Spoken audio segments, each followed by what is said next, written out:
Alright, Shalom. First of all, I'm going to start this lesson off by giving all the praise, honor, and glory unto Yahweh, Bahashim Yahushai, Bahashim Rakakwadash. Double honors to the apostles and elders of Great Millstone. Honors to our brothers who are still fervently preaching the word in sincerity and in faith.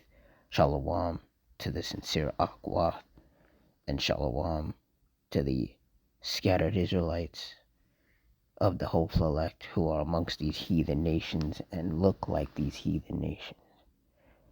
Now this lesson is going to be based on, this division that's happening amongst these Edomites.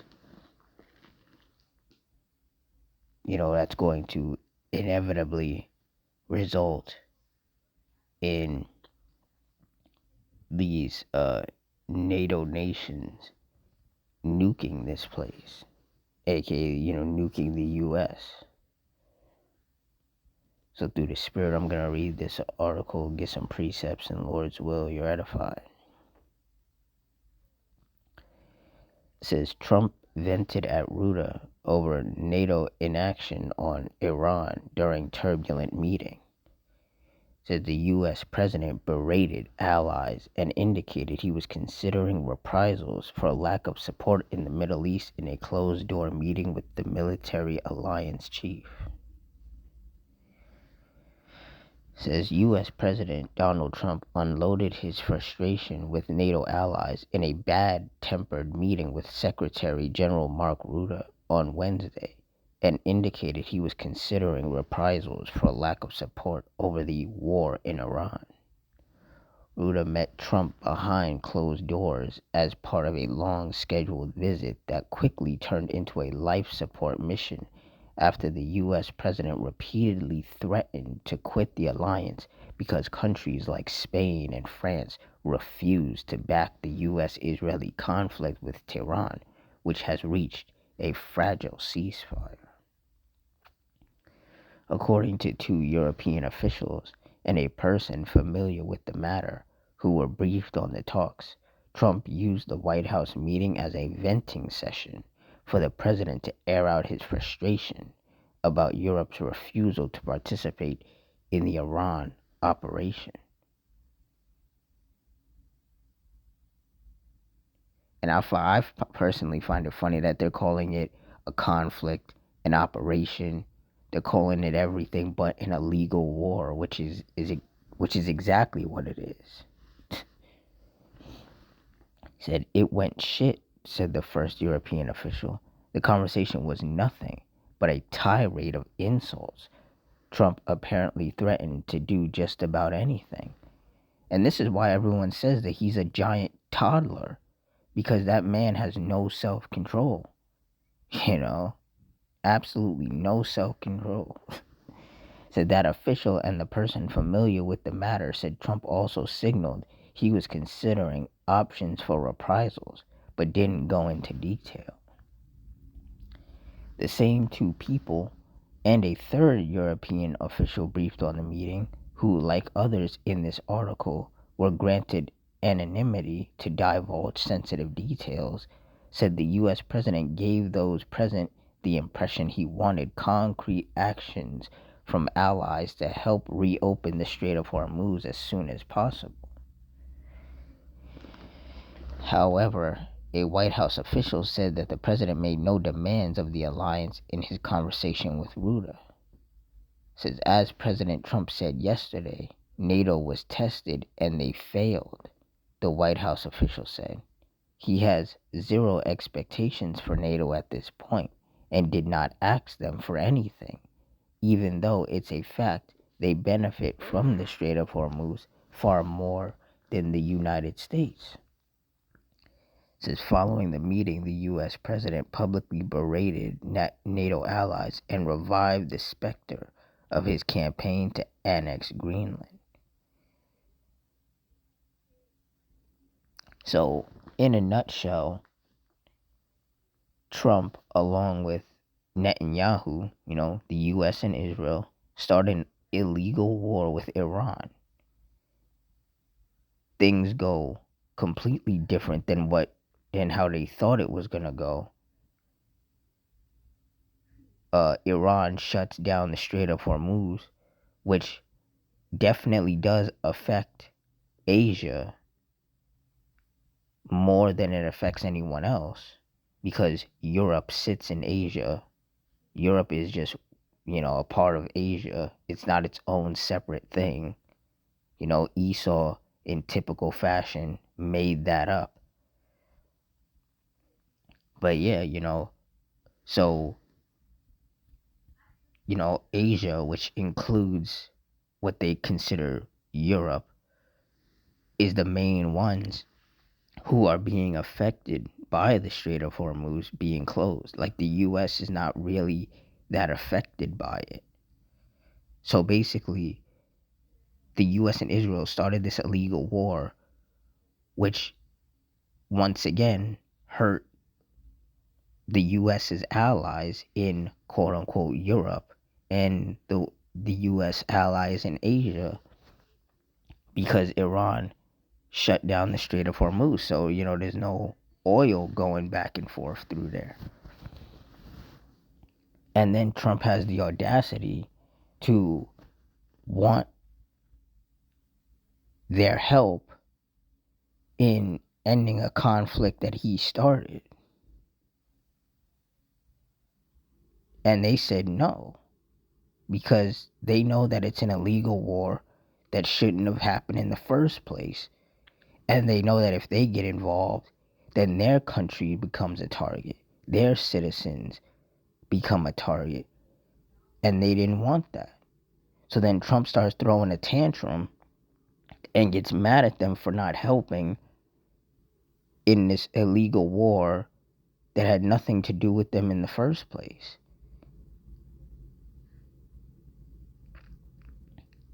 And he acknowledged the fact that his allies are going to be the ones who get hurt the most because of the Strait of Hormuz being closed down, because they rely on that oil more than the US does.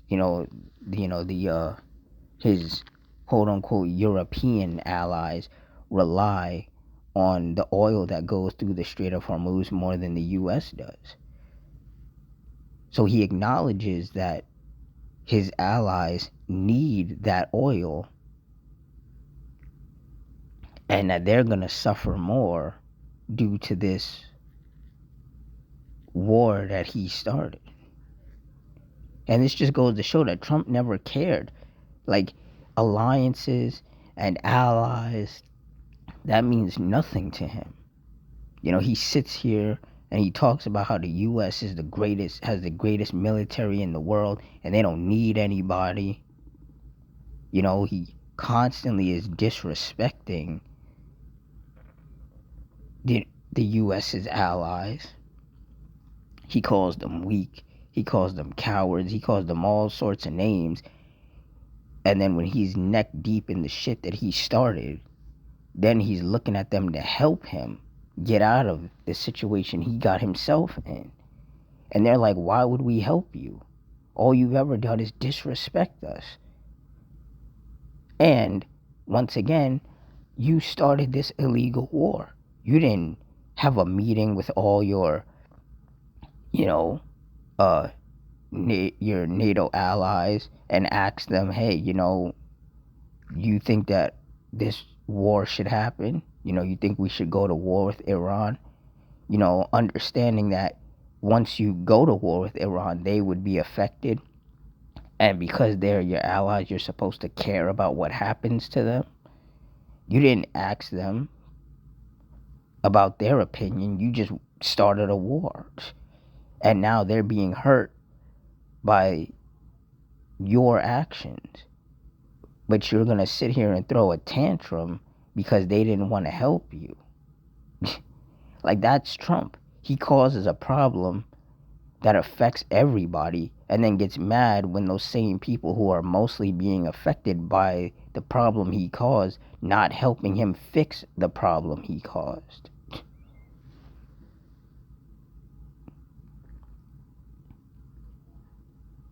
It says NATO wasn't there when we needed them, and they won't be there if we need them again. Remember Greenland? that big, poorly run piece of ice, he wrote on Truth Social. Said none of these people, including our own very disappointing NATO, understood anything unless they have pressure placed upon them, Trump added Thursday. NATO spokesperson Allison Hart told Politico that Ruta and Trump had a very frank conversation, but pushed back on allegations it went badly, calling it constructive. Said I sensed his disappointment about the fact that he felt that too many allies were not with him, Ruta said at an event on Thursday. The second European official told Politico that despite outward appearances of a contentious meeting, Ruta's visit was well timed in that it allowed Trump to blow off steam. The president's Truth Social posts following the meeting were broad and did not include any specific threats of action aimed at punishing NATO or individual members, they argued.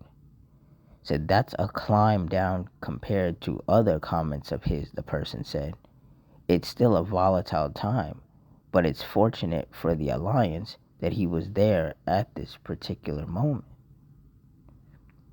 Said so far NATO countries at the alliance's Brussels headquarters have not been briefed on the meeting, according to two senior alliance diplomats, nor have they begun discussing the deployment of military equipment to reopen the strait. Yeah, because to be perfectly honest, it's not their war to fight. It's Trump's war. He's the one who got involved in this war alongside Netanyahu. This is the U.S. and Israel's war. This is their mess. They need to clean it up. Like, how is he going to throw a tantrum and get mad at his allies for not joining in something that he never consulted them about before he started it? He knew that they would be affected by this war. And he never consulted them before he, launched an attack on Iran. But yet now he wants them. Now he's like, well, you guys are being affected by it, so you should help. But it's like, you started this. You're just dragging everybody into something, into a mess that you made, Says U.S. allies have repeatedly pledged to help restart shipping along the Strait of Hormuz, trade choke point, but only once the fighting fully stops. Said German Chancellor Friedrich Merz on Thursday said he had encouraged Trump to pursue the negotiations in earnest on ending the war with Iran during a call with the president on Wednesday.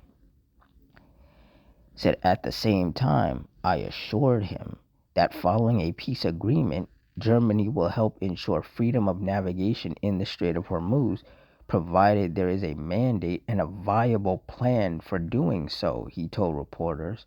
We do not want this war, which has become a transatlantic stress test to further strain relations between the United States and its European NATO partners. On Wednesday, France's top military commander, General Fabien Mandin, similarly said Paris was looking at strictly defensive military options to assist.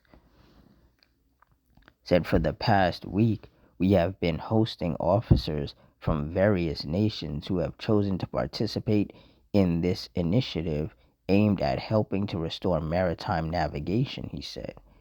The planning phase is moving forward with the shared goal of promoting the safety of maritime navigation in this strategic area.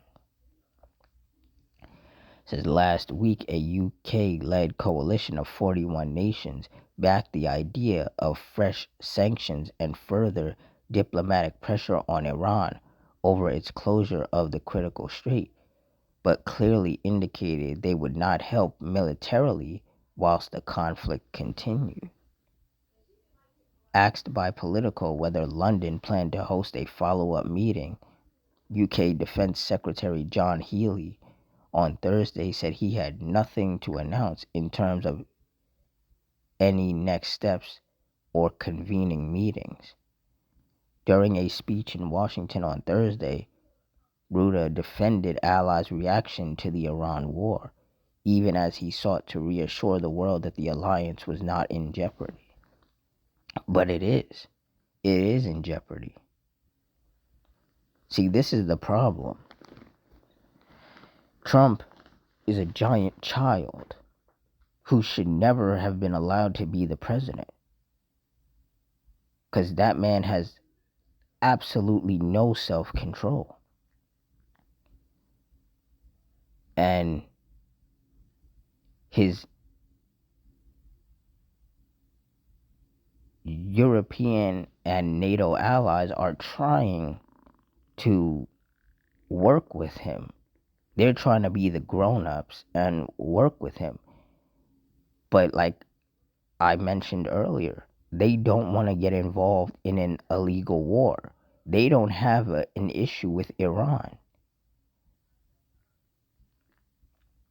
Their only issue is because of this illegal war and Iran closing the Strait of Hormuz, oil that these European and NATO nations need is not getting to them, which is causing an energy crisis for them. That's why they need that strait opened. But you see, if Trump had not started this damn war, that wouldn't have happened in the first place.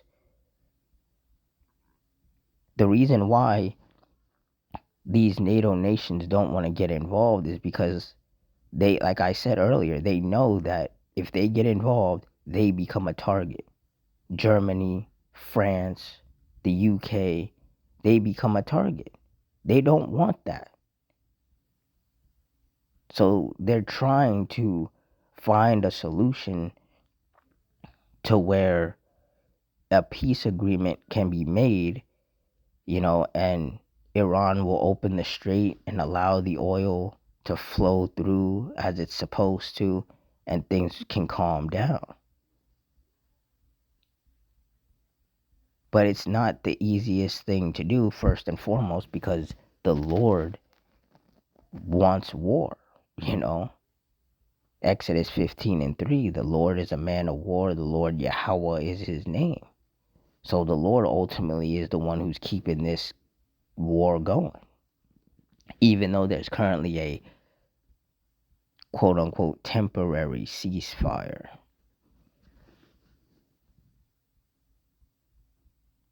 But even still, things are still too hostile and too volatile right now.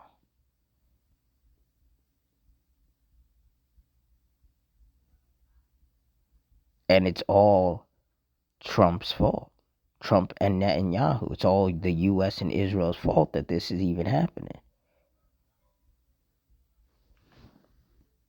And it like it says here. It says Germany will help ensure freedom of navigation in the Strait of Hormuz, provided there is a mandate and a viable plan for doing so. We do not want this war, which has become a transatlantic stress test to further strain relations between the United States and its European NATO partners. And that's what's happening. There's a serious strain on the relations between the US and its European NATO partners. It's been that way before this war. This war just kind of escalated things. Just made things worse. And ultimately, the Lord is doing this because he's dividing them. Luke 12:51. Suppose ye that I am come to give peace on earth? I tell you nay, but rather division. And clearly, that's what this war is doing. It's causing more division between the US and their NATO allies.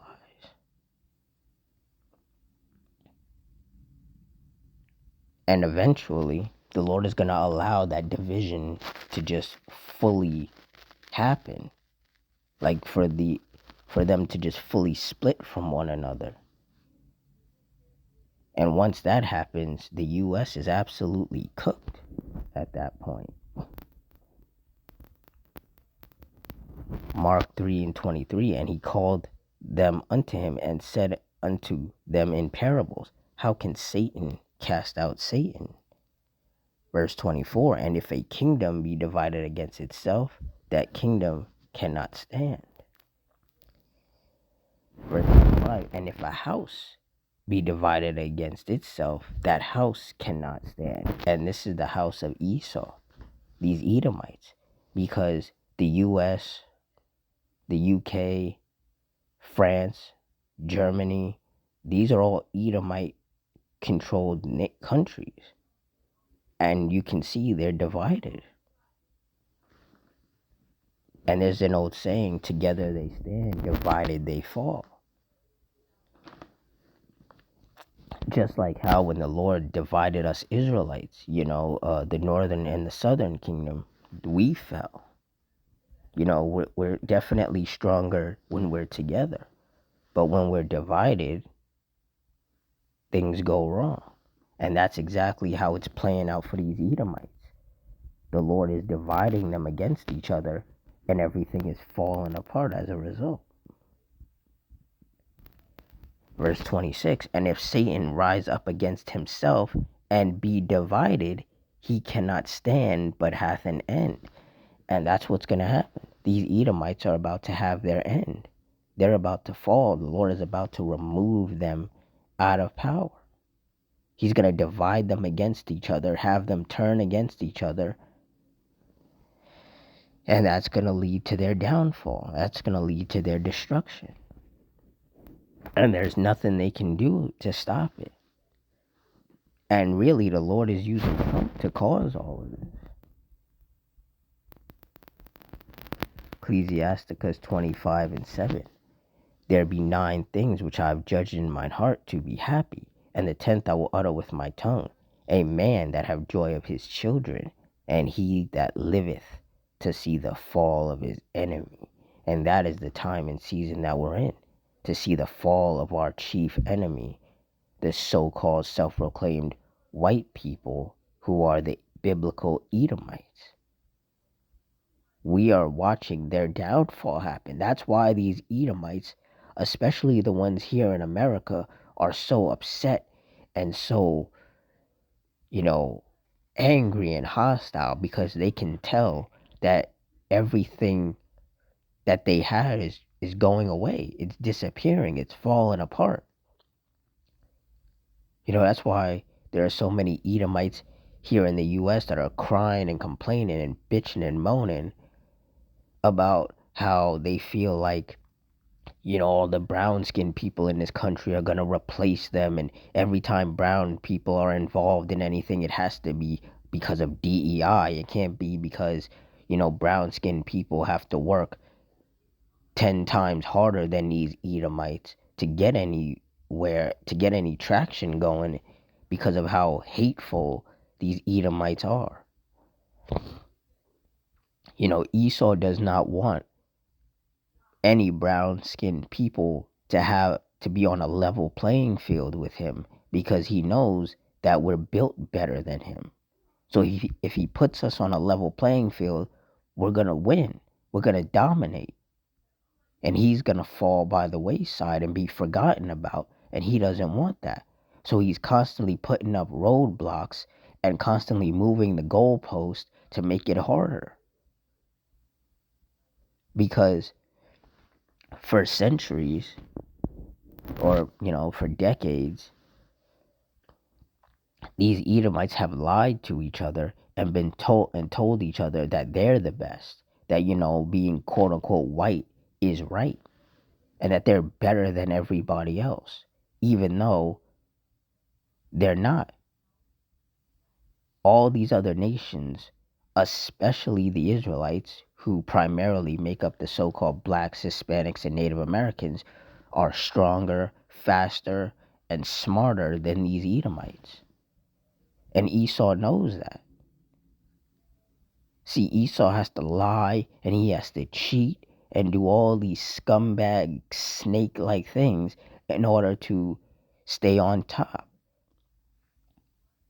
He can't play fair, because if he plays fair, he's always going to lose, because he's just not built the same as the rest of us. And all his lying and all his cheating and all his colonizing and genocide and all the wickedness that these Edomites have done since they came back into power, all of this wickedness is coming back to bite them. That's why everything is falling apart for them. And they're scratching and they're clawing and they're throwing anything and everything at the wall and hoping that it sticks so that they can stay in power. But it's not going to work. Because like it says in Job 14:5, seeing his days are determined, the number of his months are with thee. Thou hast appointed his bounds that he cannot pass. So basically, these Edomites, their time in rulership is coming to an end. The Lord set it up that way. And there's nothing Esau can do to undo what the Lord has put into motion. So things are only going to get worse for these Edomites. And they can feel it. They can feel it and they can see it. And they're trying to stop it, but they can't. You know, these Edomites being in power and having rulership over the earth showed the world what true wickedness looked like. And now we've seen it, we've experienced it, we've suffered from it. And now the Lord is going to flip the script. He's going to bring down the wicked and he's going to lift up the righteous and put peace and order back into the world. And these Edomites, their wicked ass is going into slavery for 1,000 years, and then they're going to be rounded up and erased off the face of the earth.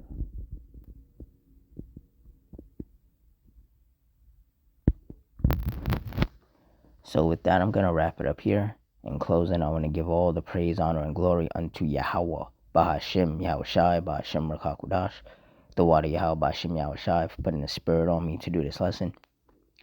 Double honors to the apostles and elders of Great Millstone. Honors to our brothers who are fervently preaching the word in sincerity and in faith. Shalom to all the sincere Akwath, which are the sincere sisters. And shalom to the scattered Israelites of the hopeful elect who are amongst these heathen nations and look like these heathen nations. I hope you all stay strong, stay safe, stay fervent, stay circumspect, stay prayed up in Adawan, Ratazah, which means Lord's will. Until next time, Shalom.